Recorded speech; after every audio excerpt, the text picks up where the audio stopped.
So as you know, we have 10 sessions planned over the next 10 weeks. Today is the beginning of session number 1.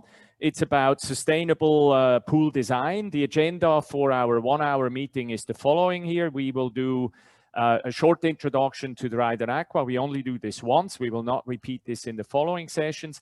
And then we'll dive into pool design aspects. We will talk about the pyramid of pool water treatment. We will talk about turnover rates, pressure losses, pump selection of pumps, and so on. And last but not least, also the importance of a flow meter. And then towards the end, we will open it up for Q&As. And Florent will explain to you how this works. Yeah, so for your questions at the end of the presentations, you can use... During the presentation, you can prepare, you can send us during the whole time, you can send us your questions using this Q&A button on the bottom of your screen usually. And we will go through your questions at the end. And during the questions, you will be able to raise your hand. We can unmute you and hear you speak. Q&A is better to classify these questions. If you have the chat, it's really make it a bit more difficult for us to classify your questions, but you can still use the chat for your inputs, suggestions for next sessions. Give us just your feedback, say where you come from, and yeah, everything else. Yeah, what you're interested, and we still can take it from there. Exactly. Good. Okay, so for those of you who are not that familiar with Dryden Aqua, let us do a short introduction.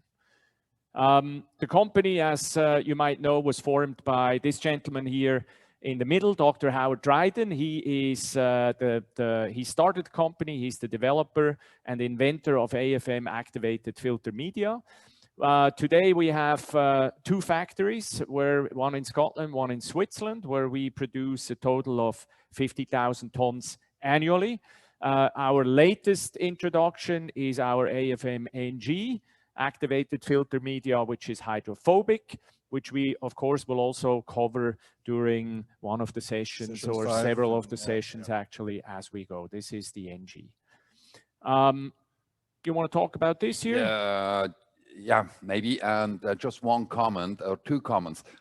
We do not produce at the moment 50,000 tons. This is our production capacity. The plan for this year is 25,000 tons, but the production capacity with these 2 plants is 50,000.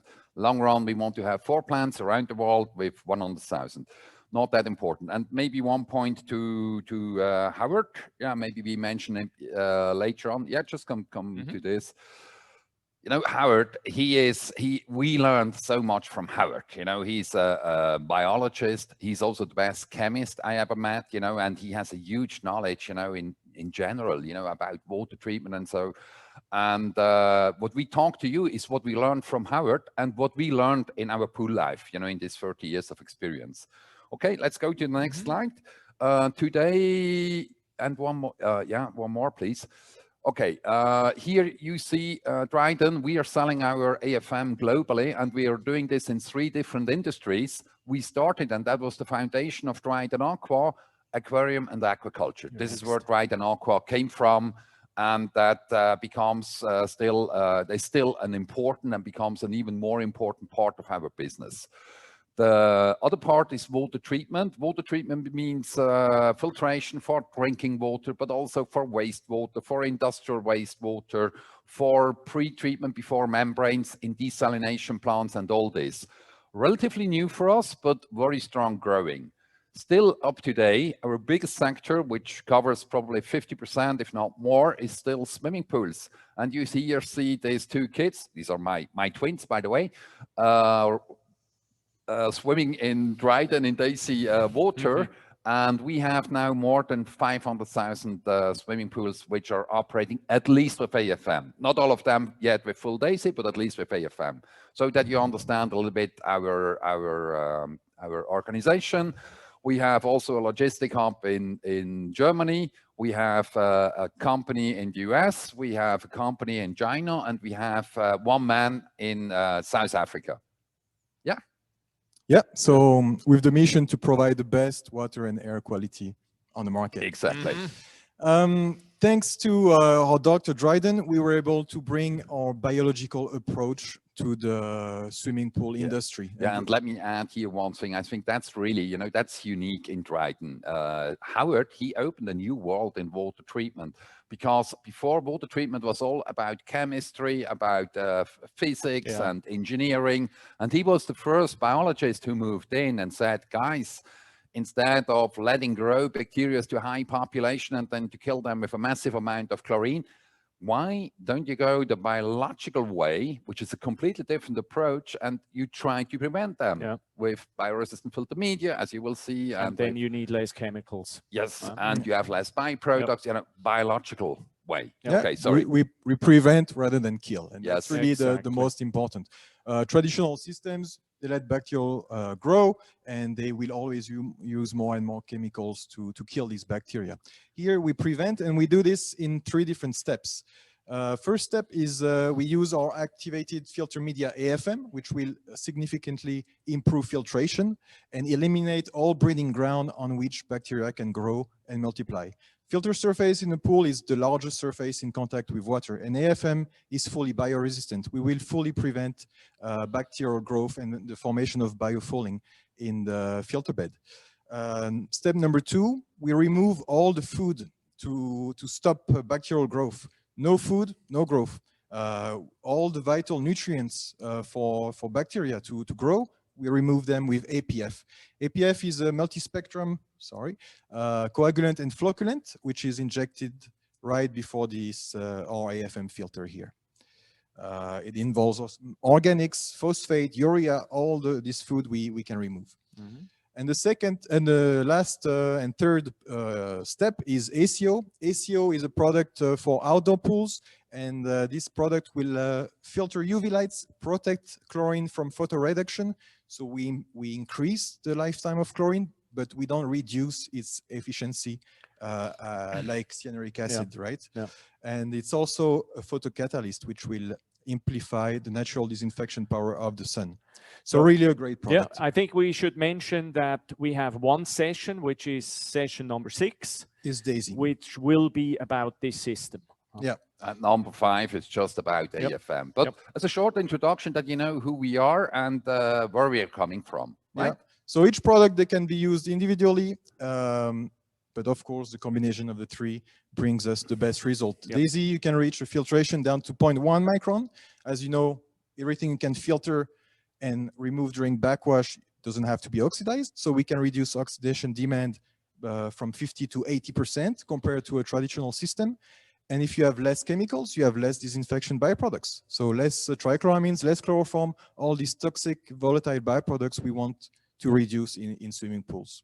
That sounds very logic. Less chlorine, less disinfection byproducts. Okay. So we stand for the best water quality, no pathogenic bacteria, the best air quality, no byproducts, volatile byproducts. And we want to reach all this with the lowest operating cost possible. Less water, less energy, less chemicals. Stop here, go to the next. So we just are 1 minute over than we planned. That was the introduction. This 10 minutes, you will not hear this again. We just did it in the first section. Let's start with today's subject, and we want to start with this picture that we got it from Pomots. And here you see a pyramid where you have a very weak filtration, and then you have a big part, you know, where you put your resources in chemicals. So you do not invest a lot of money in filtration, but you use a lot of chlorine, high levels of chlorine, to make this pool work. And it will work, but it's not stable, as you can see. You know, if we are talking about water treatment, we always have to keep in mind it's different components. We call it the key elements in pool water treatment. First of all, it's hydraulics. Of course, we must have a certain turnover rate. We have to mix the water. We have to avoid dead zones in the pool, and to have a right piping, you know, to ensure that we have the correct flow rates in filtration, but also in backwashes. Really important. So that's part number 1, where we mainly will discuss today and in the next 2-3 sessions. Then filtration must be good, you know, to have the best filter media, we will discuss filter designs, and we must, everything that you can filter out with filtration and flocculation, if you want to improve it, everything that you filter out, you take out of the system, you don't have to oxidize. And this is why this is so important. So we will talk a lot about how to remove organics, reduce oxidation demand, and with this disinfection byproducts, and if possible also to reduce water consumption, which is also possible. You want to take the next 2 points? Yeah, so I mean, if you do point 1 and point 2 perfectly, you will save this water. Less water is less energy also, because you don't have to heat it. It's also less chemicals, and less chemicals, less operating costs, less environmental impact. And most importantly is for us, it's the safety of the bathers, the bathing comfort, better air quality with less, again, disinfection byproducts. Exactly, yeah. And then the point number 4, this is disinfection, you know, where we always try to reduce this oxidation demand as much as possible, but there is still some that we need, and we will talk about different products that you can use here, different types of chlorine, what are the benefits, what are the downside, and this we mainly will discuss in section number 7 then. Huh? And I think as pool professionals, we can really save on this point 1 and 2, hydraulic filtration. I think it's we have the role in this to reduce our chemical footprint or energy footprint, and you cannot save on hydraulic and filtration. Yeah. Now we know how it works with the customer. He has his pool. He wants the pool of his dreams, right? You can go to the next slide. You want to take that? Yeah. Here? And he's going to ask you for the best of the best with full options, and the pool builder will end up quoting double the budget of the customer. The customer will ask to reduce the cost to make some savings, and we know, because we've seen it many times, the pool builder will reduce what? The point 1 and 2 we just seen, hydraulic filtration. It will reduce the filter size, the size of the pipes. It will use cheap filter media like sand or cheap glass. Shitty pumps. Shitty pumps. And that's all wrong. and that's all wrong, because that's the base as we've seen. Yeah. So performance will not be good, right? Yeah. Water quality will not be stable, and the consumption of chemicals, of energy will be doubled. Exactly. So yeah, we think it's your job to really explain this filtration and hydraulics to your customers. Customers, they only take care of how the pool looks. What they see, actually, not what's in the ground or maybe in the basement. Yeah, but if you explain, you know, what are the consequences, then they will have a budget, because if they want to correct it later on, you know, it's double the price. If it's even possible, hydraulics usually you can't repair anymore. Tell him a bit more about safety, return on investment. He will be happy with the performance. He will come back to you later on to buy products and upgrade. So really, you're going to keep these customers on the long run. Otherwise, you're just fighting with bad water quality. Exactly. Put the pyramid right, I think, and that's kind of next slide. Yeah, that's why this pyramid is so important. Really, the foundation where everything stands on is about hydraulics, is about filtration, backwash. You know, this is the most important piece. And then you build on that, which is followed by fresh water, by maintenance. Yeah. And only a small portion really is about chemicals and disinfection. Yeah, if you make your foundation right. So we built the pyramids like they did in Egypt 3,000, 5,000 years ago. That worked pretty well. And this is what we want to do. Yep. So let's come to the next one, and this is really what the next subject we really want to talk about: turnover rates in private and in public pools. And is this mine? I guess it is. Yeah, maybe we do this a little bit together. You know, how do you decide which turnover rate you need? You know, if you need 2 hours or 4 hours or 6 hours or 8 hours, what are the impacts, you know, which influence this? It's mainly two things. One is the load, and the other is the water temperature. I first explain the load. Let's assume you're a family with 2 kids, 2 parents, and you have a pool of 10 cubic meter per 10 cubic meter. So the load per cubic meter, if you jump in, then you have all this load in this 10 cubic meters of water. If the same family has a pool which is 100 cubic meter, also they shower or they not shower, but you know, in both cases the same, they jump in the 100 cubic meter pool, the load per liter of water is 10 times less. So it depends really on the load. So that means smaller pools should have a higher circulation rate. Number 2 is temperature. You know, and here we have an example that you see here, and we do then this example. You know, heterotroph bacteria, they can double at 30 degrees every 30 minutes if there is enough food. If you increase the temperature by 5 degrees, this doubling time goes to 50%, so 50 minutes. They double every 50 minutes.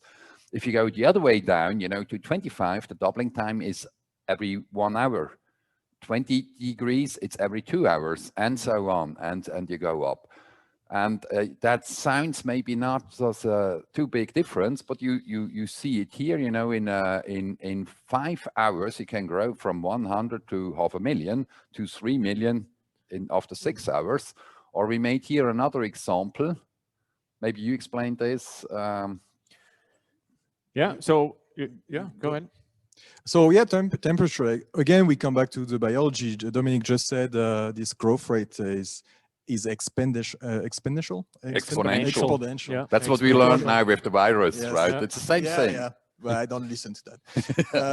Yeah, so if you take one bacteria, for example, after 8 hours at 20 degrees, you will end up with 16 bacteria. And if you take this same bacteria after 8 hours in 25 degrees water, you have 250. Now, if you have 30 degrees, you end up with 500,000. It's quite amazing, the difference, and what is the impact here with temperature. It's really biology again. Yes, yeah. Yes. And that means warm water, you have to filter a lot more. You have to circulate a lot more. I mean, take, for example, a spa, a jacuzzi, you know, where it's very, very heavy load, you know, 3 people in, let's say, 2,000 liters, very warm temperature.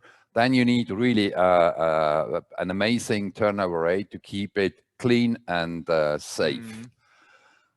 And I think 2 things that we want to add more, and I pass it then back to you, Florent. Moving water is safe water. So we always want to move the water, and we want to go in the 24 hours filtration. Yeah, 24 hours is always better. No matter what the temperature and the load, actually, it's always 24 hours a better solution because we have this moving water and it's less biological growth. It's the right solution. Yeah, if you take, for example, this river at 20 degrees on the right here, and this pond at 20 degrees, the same pond at 20 degrees, which water would you rather drink? It's quite obvious. We will not wait for your comments to answer, but I think you will go more likely on this side here with the river. And at least all the animals are doing it. I think, there is a natural instinct, right? Yes. Probably also in humans that we would drink from the waterfall and not from the pond. And since there's no more bars open, I mean, you will go to the river for sure. And you're right. Moving water is safe water. That's the message here. Okay. What about this 24 hours filtration? Yeah, second reason to use this 24 hours filtration is that... That sounds crazy, 24 hours. 24 hours is the best. Isn't that a waste of energy? Or no, it's not a waste of energy, and you will see why. For example, if you filter your pool 8 hours during the day, and you stop this filtration for 10 hours during the night, you end up with all these organics trapped in the filter bed that you got from during the day, and you have on top of that stagnant water. So the water is not moving. Bacteria, they are in a peaceful environment to grow, and they will feed on these organics. And when they do that, they also consume oxygen. So heterotrophic bacteria, they feed on organics and they consume oxygen. And what happens, we will talk about biology in filters really more in details during session 4. And what happens when you have less and less oxygen in the filter, your filter becomes anaerobic. And that's when you're going to have the clogging problem, the channeling, and your filtration is no longer reliable. Why this? Because if the filter becomes anaerobic, then it's for anaerobic bacteria easier to move in. And some of them are autotrophs. Autotroph bacteria who are feeding from inorganic components and produce organics. So these guys produce the food source then for the heterotrophs. Yeah. This is when this biofilm development becomes a lot more dynamic. And that especially happens, not only, but especially happens if your filter becomes anaerobic. The moment where you still filter, and even, you know, if you filter normally, let's say at 15 cubic meters per hour, and you go down to 1 cubic meters per hour, which is, you know, energy consumption on this will be nearly zero, you never get anaerobic. So you see all these things keep together, and then that's why it's important, or it would be good if you would join us all 10 sessions, because it's then you get the picture. Is this also an issue with an AFM filter? Because we say that AFM is bioresistant. Yeah, right? You still can have the bacteria, as you see on the first slide, that the bacteria grows on the filter bed. Not in, but not on. in. And that's why we will talk about backwashes and the importance of backwash during session 2. But the takeaway, our recommendation is really 24 hours filtration. Usually we would say you do a day filtration at a certain speed, let's say 30 meters per hour. You do a night filtration at half of this speed. But even if you say, no, this is still too much of energy, then just go very much down, but that your filter never becomes anaerobic. This is also the reason why in public pools, at least in Switzerland, Germany, Austria, it's forbidden. You know, I mean, you have to filter 24 hours, and that makes very much sense. Yeah. And if you divide the speed by 2, you divide by 4 the energy consumption. Yeah, we are talking about this in session number 2, 3? Okay, 2 or 3. 2. Yeah. Okay, let's go on. So let's come to I take it here for turnover rates in private pools. Of course, these are just guidelines that we give you, and you do with it whatever you want. But let's start with this here. You know, we would recommend a turnover rate of 4 to 6 hours. So if you have a 40 cubic meter pool, 10 cubic meters per hour turnover rate, so circulation turnover. So you get to 4 hours. Maybe if you have a big pool like 100 or 120 cubic meters, 5 hours or maybe 6 hours. We would not go higher than this. This is the general rule. And where it's coming from, again, you know, the smaller pools usually have a heavier load than the bigger pools. This is where this difference is gone. So depending on the load and again on the temperature, you know, if you have 32 degrees, then 4 hours looks much better than 6 hours. Yeah. And the second one is really, we ask you to have at least 3 to 4 cycles a day. At least 3 to 4 cycles a day. Maybe you, Florent, you quickly explain this to us. So that means the total volume of the pool has to go through the system 3 to 5 times a day, right? Yeah. And you see again this, the bigger the volume, maybe the less the turnover rate. And we have these 2 examples here. So let's take the 40 cubic meter pool. We have a turnover rate of 4 hours, so a flow rate of 10 cubic per hour. And we want maybe to do this during daytime, so during 8 hours. So that means 2 cycles. And at night, you can reduce the speed. Like we said, you have a finer filtration. You don't have these anaerobic conditions in the filter bed. And you can do this for 8 hours. For 16 hours, the rest of the time. So 16 plus 8, 24 hours. And here you will have a turnover rate of 8 hours, but that's okay. In the total, you will have your 4 cycles. So this is for us a good option. Now for bigger pools, again, if it's pools for a couple, it's 25 degrees, it's 120 cubic meter, you don't need really the 4 hours. 6 hours turnover rate will be fine. And you can have 3 cycles in this case. So for 8 hours, you will filter at 20 cubic meter per hour flow rate to make it 2 cycles for 12 hours. And reduce the speed again during nighttime for 12 hours. And the total will be 3 cycles. It's a bit of a lot of numbers and everything. Yeah. But do we put these presentations as a PDF then also yes. on the So on the website? download section you have, and you can really find them now. You have all the slides and, you know, with the space to take some notes. And this will be uploaded one day before each session.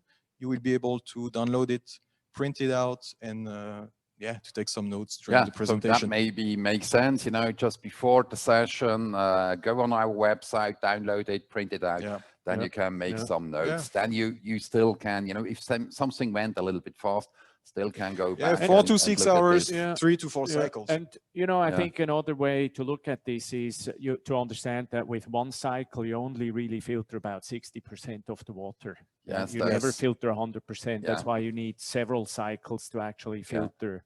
Yeah, what Philip says, you know, if you filter 4 hours, after 4 hours, let's say in this example here, you know, really after 4 hours, only 60% of the water really have seen the filter and the disinfection. It needs about 4 times more until each and every drop, you know, also depending on the hydraulic system, really came through the filter and was treated. Theory and reality. We come a little bit deeper in this. So the takeaway from this is turnover rates between 4 to 6 hours. Bigger pools, you can go a little bit higher. Smaller pools, you go a little bit lower. 3 to 4 cycles a day. And this gives you the turnover rate. And then you go for the filter. This we will discuss in the next session. But here we would ask you to choose filters that you have during daytime. You have about 30 meters per hour filtration velocity. Again, we talk in session number 2 about this. And in the nighttime, 15, 20, somewhere in this maybe we can remind them, it's not 30 cubic per hour we're talking about, it's 30 cubic hour per square meter. So your flow rate divided by your filter surface in square meter. We will talk about speeds after. This. We will, you see, we are very enthusiastic. We want to do it in one day. So what about public pools? In public pools, you have national regulation, and this is the thing that you have to follow. This is the first thing that you have to follow. Go to your national legislation, DIN, ÖNorm, SCI in Switzerland. If you don't have, and I mean, the general rule is for swimming pools, that means not warm water pools, but swimming pools, you know, where the people are swimming, you know, things like that we see here, usually 4 hours, not 6 hours, 4 hours. I know in some countries, especially in Asia, they go like in Australia, 8 hours. That's for us, for different reasons that we explained before, far too high. We would not recommend this, not at all. Here, as an example, we show you in a easy way the European DIN norm. It's not European, it's a German. Yeah, it's used in many European countries. No, you're right. Oh, yeah, okay. Now, just to give you an example, I mean, the formula how you calculate is a little bit more difficult, but let's have a few examples. You know, a swimming pool, really, you know, with a deepness where you cannot stand anymore, you know, bigger than 135, water temperature 20 to max 28 degrees. Turnover time, roughly 4 hours. Jump pools, that's where these brave guys or girls jump in. I'm not one of them. That's 6 hours, but that's very rare, so we don't have to cover this. If you go to a leisure pool, you know, where you stand, where you have more people in, you know, where if you swim, you need 5 square meters. If you have a leisure pool, you need 2 square meters. There, usually, you have a 2 hours turnover rate. If you warm this up to 35 degrees, it's 1 hour. So you see, again, load and temperature plays a role. Or TerraPeel pools, it's again about 1 hour. Baby pools, because the load is very heavy, 0.7. Or let's have a look, you know, at jacuzzis, whirlpools, or how do you call it really in English? Whirlpools, jacuzzis? Yeah, okay.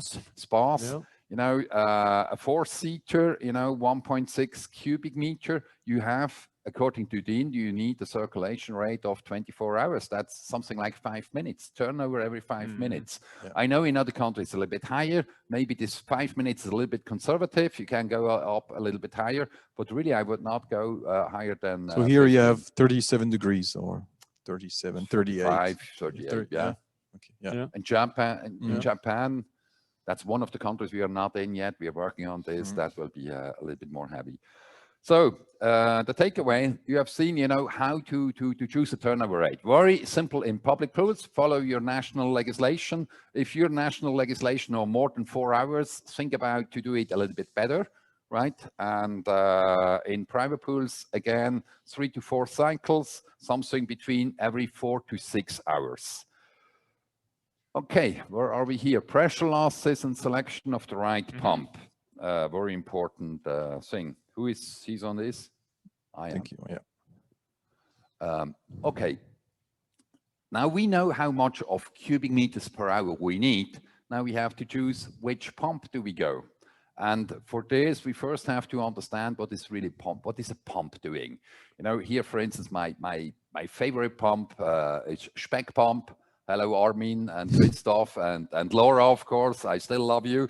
They're great people, great pumps. But one thing I really do not like with Speck, is and it's not coming from Armin, it's coming from the founder, I guess, is the name they have. I have a Speck Badu 9020. That tells to the customer it's a 20 cubic meter pump. And this is not true. This pump, and this is exactly this Badu 9020 to explain this example, this tells you you can have 20 cubic meters per hour at the pressure head of 8 meters. 10 meters is 1 bar, so 8 meters is 0.8 bars. So this is what it tells you. If you would be here on 40 meters, it only brings you 10 cubic meters per hour. And that's why it's completely wrong. But I know a lot of pool builders say, I have a 20 cubic meter pump or a 15 cubic meter pump. Completely wrong. You have to look on the curve, at what pressure. And you have to choose at what pressure, or I need my cubic meters per hour, but at what pressure. So again, these pumps here says at 40 meters, you get 10. At the same curve, this is the same curve, still the Badu 9020, at 10 meters, you have 17, and at 8 meters, you have 20. So, yeah, that's what it is. And my small critic before, sorry, Armin and the Speck team, I just don't like the names at 8 meters. You should size them differently. You should size them at 12 or even at 15 meters, or yeah, just make the people know, it depends on the resistance in the system. Yeah. And this resistance is often underestimated. It's always underestimated. And let's have a look briefly in, what kind of resistance do we have? Let's concentrate in the first phase just on the blue numbers. You see here. And this is for an overflow pool, huh? Yes, this is an overflow pool. So you see here overflow, you see here a balance tank. The difference between the water levels from the pool to the balance tank is 3 meters. 3 meters. That means these are these 3 meters. So we get here a geostatic height of 3 meters. Why? Because we have to pump the water from this water level, let's say -3, to 0. And this is 3 meter geostatic height. 0.3 bar. Yes, so that explains this, huh? This 3 So meters, for a skimmer pool, you don't bars. have this. In a skimmer pools, you don't have this. No. Exactly, great. So let's go through this resistance. And by the way, you see this is coming from Frank Geisler. Maybe he's also on the call, or maybe at 10 o'clock.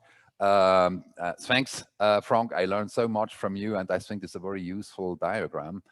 It's an example. It's not a reality. It's an example. And here you see, we lose about 0.1 bar or 1 meter, in this aspiration line, maybe 5 meters, 2 inch, etc. You will have some losses. The longer the line, the higher the flow, the velocity in the pipe, the more fittings you have, the bigger is this loss. And then we go after the pump through the filter. So we have head losses in the piping, then we have the filter, depending how high is this filter, another 5 meters or 0.5 bars. Then we go here through bypass. In this case, it's a chlorazone from OSPA, or it could be a heater or a UV or a DHN or whatever. But in each bypass, you lose. Yep. 0.1, 0.2 bar, depends. And then again, you have piping, you know, with another 0.1 bar until you come into the pool to the inlets, to the nozzles. And you call it inlets or nozzles? Inlets, nozzles, okay. Both. You know what I mean. Yeah. You know, and depends how big they are, how many you Yeah. have. You also have a pressure loss. Yeah. And honestly, they should have more or less 0.2 bars that they really spread. They move, you know, the water. like the virus, you have to spread, that they move the water. So if you calculate this together, 1, 5, 2, 1, 2, and the 3, you end up with 1.4 bar, 40 meters, not the 8 meters, 40 meters.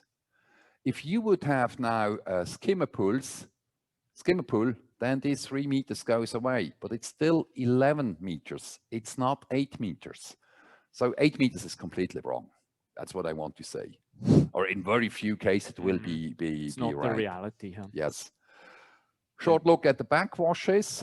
You see here backwashes. This is in orange. Here we have 2 meters. Now that's a question for you, Philip, to check your knowledge. Okay. Why do we have here 1 and here we have 2 meters? Well, when we backwash, we have to backwash at a higher velocity. So we have to suck more water, which increases the resistance in the pipe, right? The pipe I'm diameter so proud on you, my friend. Yes, you know, hey, he's not 30 years in it. I mean, he learned this in 7, 8 years. It's amazing. If I can learn it in 7, 8 years, there's hope for everyone. Exactly. So we have a higher velocity, and that's why we have a higher resistance in this suction pipe, and of course also here on the pressure side. And this is also, you see, we are ending up here with 0.9 bars. Question would be, if we would have here a skimmer pool, again, 3 meters higher than our filter, would that involve this pressure, this anti-pressure? I tell you, it would. Because then we have here water, 3 meters, who pressure me down to my pump. That means they already give me 3 meters. So then I could downsize the pump a little bit. Okay, we want to go to this. Yeah, let's go first to this. So what is the right pressure that you should design a system? General rule. Let's start with public pools. General rule. Calculate your system pressure in filtration on 15 meters, 1.5 bars. That's what you see here. And to be on the safe side, backwash, because you never know, you know, depending again on the piping, 1 bar. I would size it really on this, not lower than this. You know, that you say, okay, I need this and this cubic meters per hour in filtration, and this you should manage at 1.5 bars. I need this cubic meters per hour in backwash, and this you have to manage at 1 bar. You always can go lower by frequency inverters. You can take them down, or even just with valves, you know, if you don't have frequency inverter to slow it down on the other side. How it is in skimmer pools and overflow pools, we would recommend here 1 to 1.2 bar, and here 1.2 to 1.5 bar. So you see here, this is roughly 2-3 bars more. This is just the geostatic height that you have to overcome more. Yeah. And this is the geostatic height is always the water level from your balance tank to the water level of your pool. And that brings you backwash in the area of 0.6, 0.9, here 0.9. Maybe best you also calculate 10 meters 1 bar, and then you're safe. Now you might say, but Dominic, this is really complicated, and how you do this, and which pump, and it's very simple. Go for a variable speed pump. Again, this curve here is about 90, but with variable speed. This is the curve that you have on the full RPM. This is at 2,400, this is at 2,000, this is at 1,000, and you can go to each point in this area. You can choose. And you just install a flow meter, and you know exactly where you are. You don't have to care really about it. You just take your pump that you go for big enough, it's like in many cases, the bigger the better. Like with a motor or at least big enough, and then you're right. It's never too big. Also, it's never too big. Yeah, it's never too big. Don't know exactly what you mean, but yeah. Okay, that's the takeaway. Use variable speed pumps with frequency inverters or you know, integrated whatever, and check and calibrate with the flow meters. You're getting nervous, so we are in timing. Okay, we're a little bit delayed. You take that. Okay, yeah. So once you know the flow rate and you selected the right pump, now you want your flow rate to be evenly distributed in the pool. Like we said, we want to avoid dead zones. And we propose two different solutions. First one, the one we like maybe the best, is this staghorn distribution, where you have always equal pipe length. So here you have the example. So this is for on the pressure side. You have two nozzles, 3 nozzles, 4 nozzles, and 5 nozzles. Really, it speaks for itself. And staghorn distribution. This also works for suction, right? So you want also an even suction on each skimmer, for example. If you have 2 skimmers, you want to work also like this you see here. Yeah. Second possibility, you can make a large collector. So big enough to respect a pipe velocity of 0.5 to 0.8 meters per second, maybe. Not more than 1. Right? Yeah, definitely. Yeah, 0.5 would be perfect. And here you have one collector, and because the speed will be right, you will also have an even distribution of the flow. So that means you would have this line here up there, and which is maybe usually 1.5 inch. This has to be then 2.5 or even 3 inch. Yeah. Here you see the example with, if you have one pipe and maybe 2-3 meters per second in velocity in this pipe, you see that the flow will most of the flow will go on the first one here, right? You have less flow here and you have almost none on the last one here. So what happens if you have also same thing on the opposite side, you will end up with this will not be mixed properly and you will end up with dead zones. And that's when you have algae problems and bacterial growth. Huh? That's the shit zone. That's the shit or zone. the biology zone. Yeah. Yeah, poor lateral. And then if you want to see the correct way to do it is the staghorn distribution, where you want really same even flow on each and every nozzle. And if you have also nozzles on the other side, the good thing is to maybe offset them by 50%. So really in the middle of the opposite ones. So you again make a perfect mixing of the water. It's all about mixing and avoiding dead zones. Yeah. You want to take this? This is really examples on according to the size, what we recommend. This is what we do at least in Switzerland and what we recommend in the rest of the world. You have the pool size here with the depth, the total volume. Here we spoke about a turnover rate of 4 to 6 hours. Here we say 5 hours. So you end up with this 45 cubic meter pool with 9 cubic meter per hour flow rate. And you want to go through this filter at 30 meters per hour, like we said. And you will have to install this 600 millimeters filter. For skimmers, we recommend 1 every per 30 square meters. At least. At least. Or per 8 to 10 cubic meter flow rate. Yeah, that's important, because if you say, I make it perfect, I do 4 skimmers, you know, with this 9 cubic meters per hour, then it's great. You have 4 skimmers, and Benke can, or we can, Aquasolar can sell 4 skimmers, but you don't have any more to flow. You don't get really skimming. Yeah. And this is why I would not go really higher than 30. Yeah, 10 cubic meters per hour Okay. per skimmer. That you need a certain suction on the skimmer. Depends also if you have a very small skimmer or the bright ones, that you really get skimming. Yeah. Is this also true for the shallow skimmers now? Yes, absolutely. Even more, because they usually are quite bright. Yeah. And then you have the nozzles. We always recommend maybe more nozzles than average that you may have seen before. Yeah. Here, for instance, our German friends, you know, Riviera Pool, you know, if you put 84 meter pools, you have two nozzles on the surface, and vis-a-vis you have the skimmers. And if you're lucky, maybe you also have one in the cover niche. But that's it. We would recommend more. Yeah, again, because of this mixing and to avoid dead zones. Yeah. Also, maybe you can show this first, you know, what we would recommend in the next slide. Yeah. Yeah, to give an example. So here you find again our 8x4 meter skimmer pool. And you have our 6 nozzles.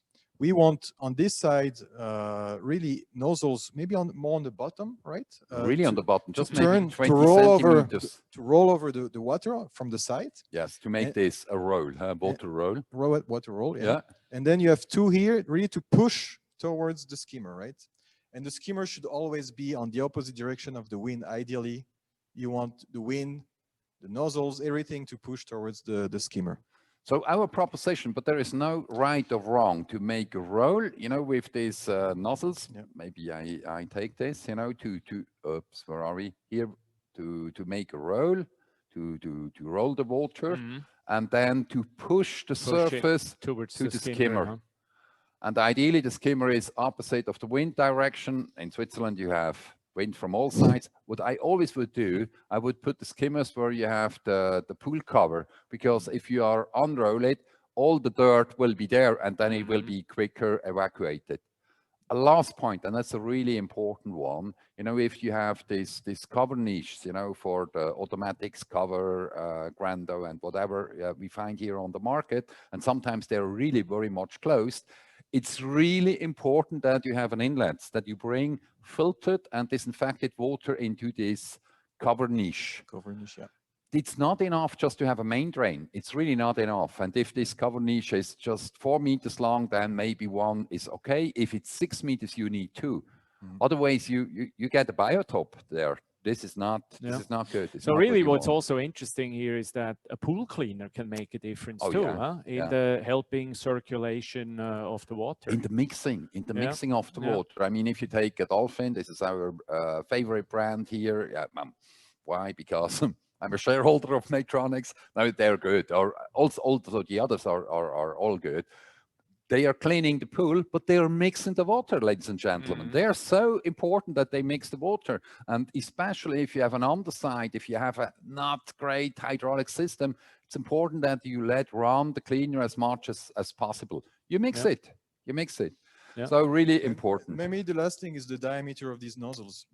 According to the width and the length of the pool, you see on the bottom, according to your nozzle diameter. Yes. And if you calculate this with a pressure of 0.2 bar, you really see how much is the flow going through and the reach, right, of each nozzle. So maybe for this example we go for 6 millimeters for the sides, or 8, but really for the 2 on the width of the pool to really push, you go maybe for the 12 millimeters. Yes. So if we would have 9 cubic meter, and you see you need here a certain flow, you know, to operate it, to create this pressure of 0.2 meters, that you have a penetration of 4 meters. And if you go on a 12 meter, you can get a penetration of 9 meters. Then you need here at least half a cubic meter. So if you have 3 of these nozzles or 4 of these nozzles, 2 cubic meters are gone. And then you need here another, let's say 3, you need another 2, 3 and 3, you know, another 6 for these surface nozzles to clean it. So to calculate here on the nozzles is that's the fine tuning. I agree, it's the fine tuning, but in a way it's wrong just to put in all these 18 millimeters. I know with the European norm now we have to do 4 times 8 millimeters, etc. I think this is really shit. This is really wrong. But if that's the case, then you still can go, you know, for 8 millimeters, because that's now the norm, and you take 1 hole or 2 holes or 3 or 4 holes. But have a look on this. This is not rocket science. That's one proposition. Is this the best proposition? No, it's not, but it's a reasonable proposition. You can do it better, I'm sure, but this gives you a first good indication results on it.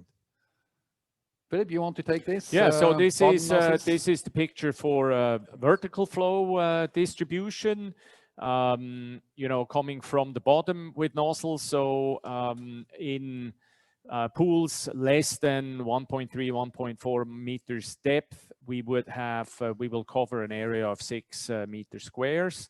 As we go to deeper pools, we will then cover up to 8 meter squares. And this really also helps us calculate the number of nozzles that are necessary. Not us, helps you. And, so if you have very shallow, you know, like half a meter, then you need more. I mean, then you just double it. And here you have a perfect overflow, right? Yes, here you have the perfect overflow. And also, you know, overflow pools, or I don't know how you really call them in English, correct? In the correct way, level deck, overflow. Let's call it overflow pools. Infinity pools. Infinity pool, but there are so many different. Overflows, but you know, it's not just that it looks nicer, you know, and that, you know, in a skimmer pool, you swim like this. In an overflow pool, you swim like this, which is, it opens your world or your eyes. But it's really, from a hydraulic point, completely different, because then you have 10 or 20 meters where you're skimming, and you do not have just 2 skimmers, you know, with 30 centimeters. So of course the mixing is a lot better. This is why in most countries in public pools, overflow pools are mandatory, and they are the nicest. We're a little bit late, but last but not least, we rush towards the end here. So you now know the importance of knowing the flow in your system, and this is why the use of a flow meter is so important. We have it's important for process and for process security and control. It's important that you can then appropriately set and program your pump, your circulation pump. This will give you the best filtration. It will optimize energy savings, which is very important, and optimize backwash savings as well. You have usually 3 settings that the speed is being programmed. One for night recovery mode, it's also called in some areas. We have the daytime filtration mode, and we have the backwash velocity. Yeah, or normal mode, eco mode, backwash mode. But again, you know, to control the flow, to know where you are. It's like if you're in a plane. I think you're quite happy if your pilot has some instruments to see how fast he is on the way. That makes a lot of sense. 2 other reasons why to use the Flow Vis and not some other brand is really also because the DN40 and DN50 models also have a non-return valve included. It's a very innovative product. Plus, and that's a big one here, it can really be installed anywhere in your pipework. You don't need to find the piece in the pipework where you have enough straight line to put it in. No restrictions, no calibration. No restrictions, no calibration. Yeah, and in normal flow meters you have, you know, you need 10 times the diameter of the pipe, a straight line before and after, and you don't have this. And you don't need this with flow. It's idiot proof. I love this. I love idiot proof product. Don't ask me why, but I love them, and that's great. And I guess one thing that makes it idiot proof too, it's a very clear reading. You can read it from both sides, actually. Let's give it to Flo. He is such a fan. It's Flo is your baby. When it's the best, it's the best. Yeah. Yes. So, no, you don't have any float, so any floats jumping inside, and you always have this precise, accurate reading. Yeah. It's also the only certified NSF flow meters. Really, 98% accuracy overall over the entire range. Exactly. And this is a new one. This is the digital display we will have this year. And it takes, again, flow rates in hours like we spoke about. It takes, you have different measure options according to where you are in the world. We use here, of course, cubic per hour, digital, graphical. This is more for public pools, right? You don't need this for a private pool, really. If you want it, you can have it. You can have it. You see here what we have. You know, it starts with 25 millimeter, then the 50 millimeter, 63 millimeter, 75 millimeter, and you see they cost nothing. We are talking here less than 180 euros before VAT. They cost nothing, and they give you so much of information. And we cover big. Most of the pools, let's say. Yes, the 90, 110, and now really coming to 160 and 200 for all our distributors. I think we are ready to ship in 4 weeks, including the digital one. They should be in the plane, or in the next week they should be in the plane, and we have to put them together. Okay. Next slide. Good.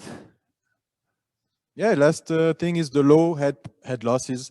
You have almost none for the big models, and you have up to maximum this is for the big ones here, 0.14 bar for the DN50 here. So really no very low head losses. Yep. I forgot, but we still have to. We promised always to come with examples, and I know we're a little bit late, but let me quickly do this. This is Manfred Bohr from Aqua Solar, Technical Director, and this is a very old public pool. Actually, the pool where I learned to swim, so the pool is more than 50 years old. And Aqua Solar installed 2 new filters and Pesca valves and body resort from Speck. And and when he went in operation and looked for the backwash, he called me and said, Dominic, this bloody Flowys is not working. It doesn't show me a reading because it starts relatively high. And it's not working. I should have 50 cubic meter. It shows me still 25. This is where the scale at that time started. And I went to there and said, listen, Flowys is the opposite of man. Flowys are not lying. They always tell the truth. And actually, it was really this. I said, we must have somewhere a problem in our hydraulic system. And we had. And I tell you what, we thought backwash pressure 1 bar. But what we did not calculate it in that we only had, it's an old existing pool, only for aspiration DN50. So our velocity in the pipe there is very, very high for 50 cubic meters. Then on top, we have a CPM DN100 where we lose already 2 meters, and that's before the filters. And then quite a lot of fittings, 90 degrees, with 2 meters per second. So actually, we found it out, that we did not have the 10 meters that you see here, which would end up here at this point, with the pump that we chosen. We have chosen the body resort 70, 3 kilowatt, big impeller, not big motor, very flat curve, you see very flat curves, only go to 6 meters. So we plan to end up here, right? But because we had more resistance, we really ended up here, and you only had 25 cubic meters per hour instead of 50. So we could backwash the filter instead of 50 meters per hour, only 25, and we had no bad expansion. And in the day of commissioning, Flowys told us, guys, you will have this problem if you don't solve it. And we solved it. We took about the resort, with a much steeper curve. And that solved the problem. But really just because of Flowys, we find it out. So steep curves may be better than flat curves, of course? Yes, because you have more reserves. You have more reserves. Never too big. Again, never too big. Huh? So I want to show you, this is reality. This you find all the time, and this you find out with your Flowys. And if we hear a feedback, our customers tried it, they're not so happy, they don't give me the correct reading, believe me, they give you the correct reading, but you should recalculate what is in your hydraulic system, and you will be very, very much surprised. So Flowys will touch us, will learn us a lot. Just as an example, how important is hydraulics. Last point, what do we do in a week? Session 2, very important. This is our specialty in a way. We will talk about filtration and backwash really in details. Overview of the different types of filters, media and filters. So we also will talk, what is, because there is a big mass, what is carbon, what is difference between activated carbon to anthracite, when to use it, anthracite, when to use it, how to backwash it, all these things. Nothing to do with AFM, but we will talk about that. Very important, filter hydraulics also we'll talk about, and what impact on the performance you have if your design is well done, and which details you should look at to have the best performance in filtration, but also in backwash. How to calculate filtration speed, it's also one you like, and backwash velocities. So we'll go through in details how to set up your pump speeds also with your variable speed pumps you will install, and what difference the filtration speed makes on performance. And we will see this in details. So join us, and if you can't join live, go then on our website. Always our session are for 1 week on the web, and then we delete it and replace it with the new one.